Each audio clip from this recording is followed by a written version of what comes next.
Sahel.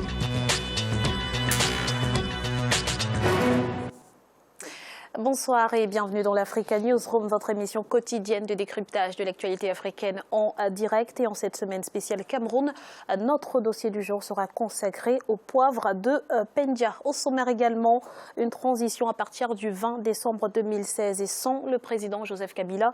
Voilà ce que souhaite le rassemblement de l'opposition en République démocratique du Congo. Et puis, dialogue politique en Mauritanie, 98 partis politiques dont 28 de l'opposition y participe. Et pour nous accompagner tout au long de cette émission, Germain Onogo, bonsoir. Bonsoir, Nazira. Alors, vous êtes président, directeur général de Onogo and Partners Holding. Merci d'avoir accepté notre invitation. C'est moi qui vous remercie. Sans oublier notre éditorialiste Malik Acher. Bonsoir, Malik. Bonsoir, Grazela. Merci de me recevoir et bonsoir à tous ceux qui nous regardent. Tout de suite, c'est l'info du jour.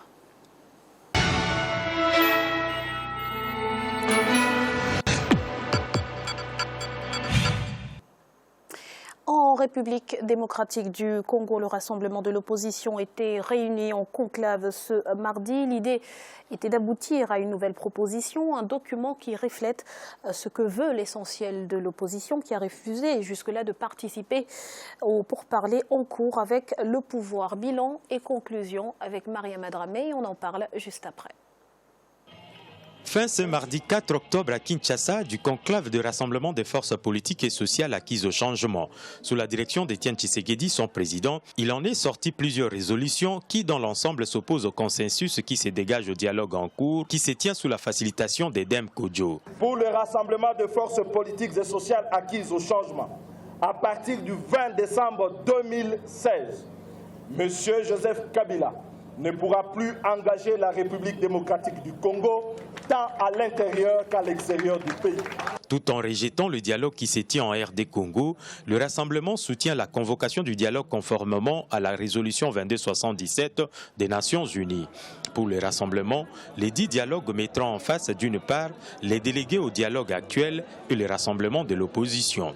Le rapprochement est possible si tout le monde se décide à respecter la Constitution, c'est-à-dire le 19 décembre, Joseph Kabila fait la passation de pouvoir démocratique avec son successeur, ou à défaut que le président de la République actuelle puisse déposer sa démission. Le défi qui est le nôtre et nos amis de la mouvance présidentielle qui sont aujourd'hui en train de travailler au camp Tchatchi, nous avons l'obligation le plus rapidement possible de nous retrouver pour confronter nos idées, nos projets en ce qui concerne la République démocratique du Congo.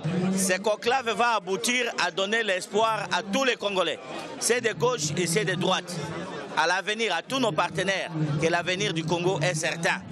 Et nous allons y arriver sans Kabila. Plusieurs composantes du rassemblement de l'opposition ont assisté à la clôture de ces conclaves qui s'est tenue, à en croire ses dirigeants, durant 2 semaines loin des caméras et du public. À la clôture de ces assises, la Conférence nationale épiscopale du Congo a délivré un message soulignant la nécessité d'un dialogue inclusif et sincère, seul gage d'un avenir serein pour la RD Congo. Malik, on a là une évolution de la position de l'opposition. Va-t-on finalement vers un dialogue inclusif en République démocratique du Congo, enfin?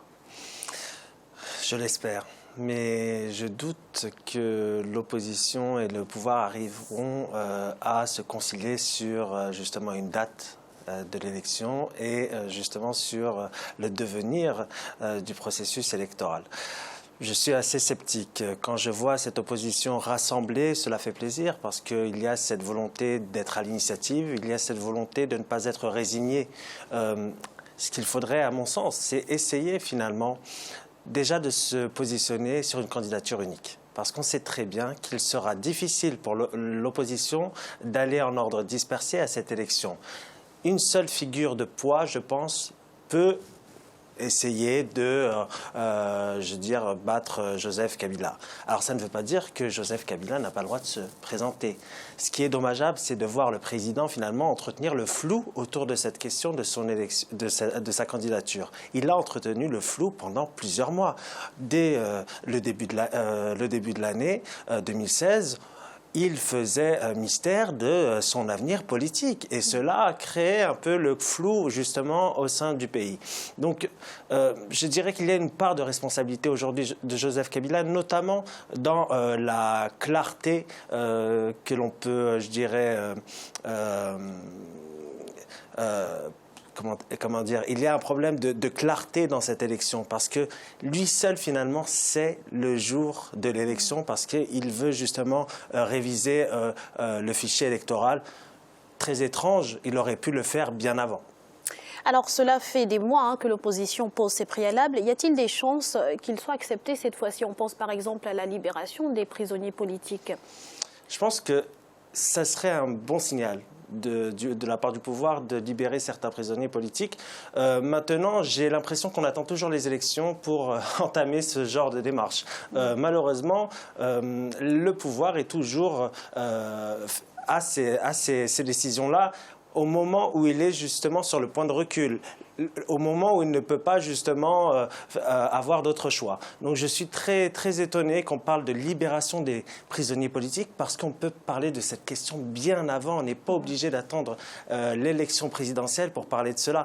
Il faut parler justement du fichier électoral. On n'est pas obligé d'attendre le jour de l'élection présidentielle pour parler du fichier électoral et de sa révision. On attend toujours au dernier moment pour parler de ces sujets et finalement entretenir le flou et entretenir justement les tensions qu'on a pu connaître dans le pays. Alors, Étienne Tshisekedi a appelé à une nouvelle manifestation le 19 octobre prochain. Est-ce la bonne stratégie au vu des récents événements?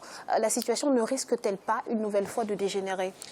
Alors Graziella, je dirais que c'est une stratégie de l'opposition qui est compréhensive parce que l'opposition doit rassembler. L'opposition doit faire connaître à la population la situation actuelle. Et donc, elle a le droit, cette opposition, de faire des meetings et justement de ramener à elle le plus grand nombre de Congolais pour permettre l'alternance. Et je ne pense pas qu'il y aura des débordements. S'il y a des débordements, ce sera des fauteurs de troubles qui seront responsables. Alors on verra bien comment ça va se passer. Et si justement il y a débordement, ce qui m'attristerait, c'est de voir finalement la tension remonter d'un cran entre le pouvoir et l'opposition, et le pouvoir accuser encore l'opposition de jeter le trouble en RDC.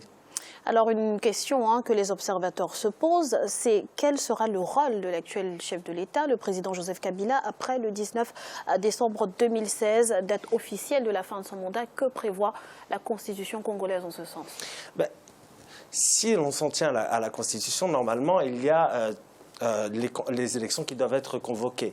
Le problème, c'est que là, justement, il y a un flou institutionnel. Il y a une chose à régler. Il faut que le pouvoir soit clair sur cette question-là. Il y aura un flou constitutionnel. Il y aura, je pense, une période d'instabilité politique parce que, justement, tout n'est pas clair dans les règles et le jeu institutionnel. Si le président repousse cette échéance présidentielle et qu'il se maintient encore pendant 1 an ou 2 ans parce qu'il dit qu'un jour, il y aura des élections, mais on ne sait pas quand, c'est là le flou et c'est là le danger. Donc, actuellement, difficile de se prononcer parce qu'on ne sait pas encore, il reste encore 3 mois, les choses peuvent aller très vite. Attendons encore les signaux du pouvoir congolais. Mais si en décembre, il n'y a pas justement de signal fort du pouvoir sur une marche claire à suivre quant à ces élections présidentielles, là, ça sera l'instabilité constitutionnelle. Merci Malik pour toutes ces précisions. 98 partis politiques, 24 centrales syndicales, 90 organisations de la société civile et des représentants des Mauritaniens de l'étranger participent au dialogue national lancé le 29 septembre en Mauritanie. L'avenir politique du pays est au centre des discussions. Les détails avec Amira Benjabala Jean-Pierre. Au total, ce sont 98 partis politiques qui prennent part au dialogue national mauritanien. 70 sont issus de la majorité présidentielle, 28 de l'opposition. Une opposition qui ne siège pas dans son ensemble puisque des partis comme le RFD, Rassemblement des forces démocratiques, a choisi de boycotter ces assises. Ceux qui ont boycotté pour des raisons incompréhensibles parce qu'ils ont été invités à un dialogue sans tabou et n'ont pas avancé des prétextes valables pour leur boycott. Donc nous ne voyons pas pour quelles raisons ils s'absentent aujourd'hui. Le dialogue est inclusif, toute la classe politique mauritanienne, la société civile, les personnalités indépendantes de ce pays, toute la Mauritanie est aujourd'hui au Centre international de conférence pour décider de l'avenir de ce pays. Ce dialogue a ouvert ses travaux le 29 septembre. Gouvernance économique et financière, unité nationale, avenir politique du pays sont les thèmes qui seront abordés lors de ces assises initiées par le président Mohamed Ould Abdelaziz. Ce dialogue, on s'attend à des réformes historiques pour ce pays, des réformes de grande envergure, notamment la création d'un poste de vice-président de la République, la création de conseillers régionaux pour le développement, la suppression du Sénat, plusieurs autres réformes de base. Donc, ce sera une marque pour l'histoire de ce pays. Il s'agit du 4e dialogue politique depuis l'arrivée du président Mohamed Ould Abdelaziz au pouvoir. Les participants, répartis en 4 ateliers de travail, sont modérés conjointement par un représentant de la majorité présidentielle et un autre de l'opposition. Les recommandations les plus importantes qui en seront issues pourront faire l'objet d'un référendum. 98 partis politiques, Malik, dont 28 de l'opposition et de nombreuses organisations de la société civile. C'est un dialogue plutôt inclusif qui se tient actuellement en Mauritanie. Oui, et c'est à l'honneur du président quand même, Mohamed Ould Abdelaziz, de le faire. Je pense que c'est une bonne méthode pour permettre au pays justement de continuer à être stable sur le plan, là on parlait du plan institutionnel en RDC, et là c'est le même cas en Mauritanie. Conserver cette stabilité, c'est très important. Avoir ces consultations, c'est très important. Ça a été déjà mené en 2011, si on s'en rappelle, sur plusieurs choses, et notamment sur des questions d'identité nationale, sur la question justement de la pratique de l'esclavage, qui a donné lieu justement à une loi qui a été très, très dure vis-à-vis de ce phénomène-là. Donc ce procédé-là du président, d'ouvrir, je dirais, le dialogue avec les partis politiques et notamment l'opposition, c'est une chose qu'il faut souligner, c'est une chose qu'il faut encourager, bien qu'il y ait encore des acteurs qui soient réticents à participer à ce dialogue-là.